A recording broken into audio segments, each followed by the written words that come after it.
IRCC add 13 more countries for visa-free travel to Canada.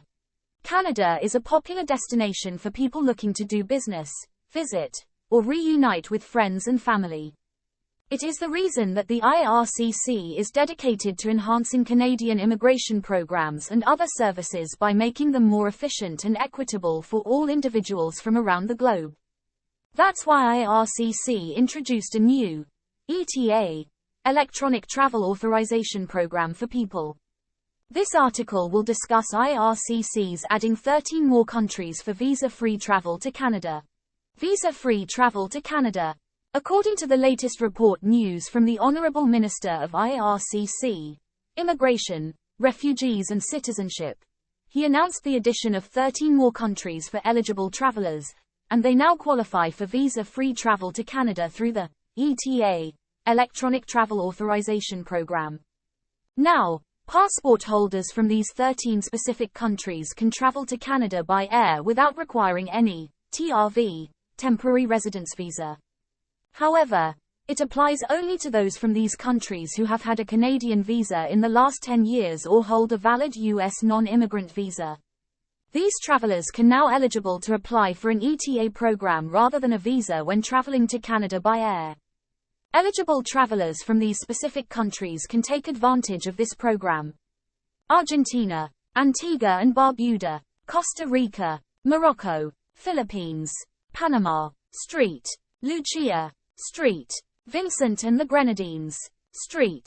Kitts and Nevis, Seychelles, Trinidad and Tobago, Thailand, Uruguay. Introducing a new visa-free air travel to Canada means an ETA program will make it more comfortable, quicker, and more reasonable for thousands of individuals to visit Canada for up to 6 months for travel, business, or leisure. It will also help increase Canada's economy by promoting more tourism, travel, and international trade and strengthening Canada's connections with these 13 mentioned counties while holding Canadians safe.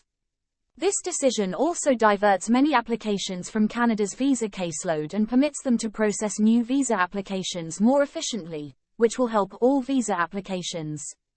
People with valid visas can continue using this to travel to Canada.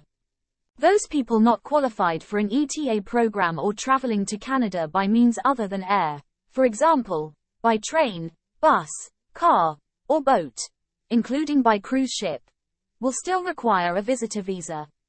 Travelers can also visit the canada.ca/ATA website to check their eligibility criteria for an ATA program and its application process. Canada allows citizens from over 40 countries to enter without a visa, but they must obtain an Electronic Travel Authorization, ATA, if arriving by air. United States residents don't need an ETA program or any other visa to enter Canada unless they move to work or study in Canada. If you are a resident of a country that is not exempt from obtaining a visa, you must apply for a temporary residence visa, TRV, or visitor visa. This type of visa allows you to stay in Canada for up to 6 months, although the duration may vary for some foreign residents. Coming to Canada with a TRV visa doesn't permit the holder to study or work in Canada. They may be asked to show that the objective of their visit to Canada is temporary, like visiting family or tourism, at their port of entry. Facts regarding visa-free travel to Canada. The ETA program is a digital document that many visa-exempt travelers must travel to or travel through Canada by air. To apply for an ETA program, you require only an email address, a valid passport, a credit card, and access to the internet. Since the ETA introduction on August 1, 2015, about 20.9 million ETA applications have been issued. In April 2017, IRCC first developed the ETA program to include eligible Bulgarians, Brazilians, and Romanians. Canada raised the visa requirement for all residents of Romania and Bulgaria later that year. Today, qualified Brazilian residents continue to enjoy visa-free air travel to Canada. In the upcoming years, Canada hopes to welcome 200,000 more visitors from these 13 countries. Increased travel from these countries will bring nearly $160 million in tourism income within a decade.